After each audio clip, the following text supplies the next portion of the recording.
कहिया कि काका हो अपन कहानी मिल गले हमरा ई के हन जनानी मिल गले हमरा ई के हन जनानी। हाँ कहिया कि काका हो अपन कहानी मिल गले के हन ई हमरा जनानी। इतना खरा करे छे रात दिन हो मिलल कनिया नटीन हो डरामा करे छे रात दिन हो मिलल कनिया नटीन हो।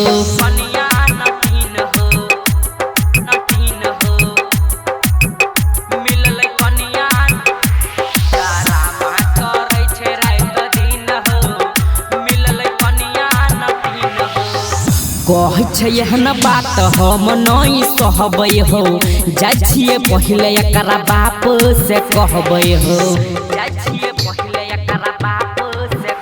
हाँ कह छे एहन बात हम नहीं सहबै हो जाइ छिए पहिले एकरा बाप से कहबै हो।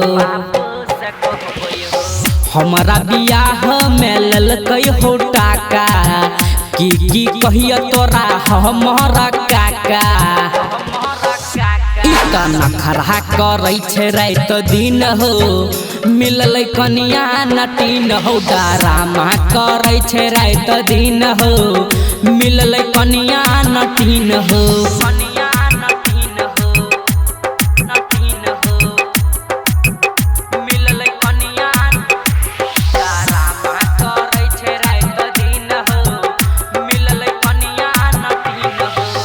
हमरा आगा से फेंकै छे थाली हो राइटर संतोष मारै छे ताली हो।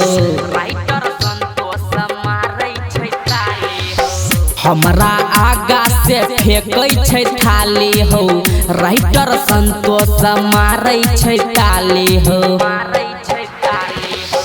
कह छिया काका हम दोसरा शादी करब हो नहीं तो एही साल जहर खा के मरब हो।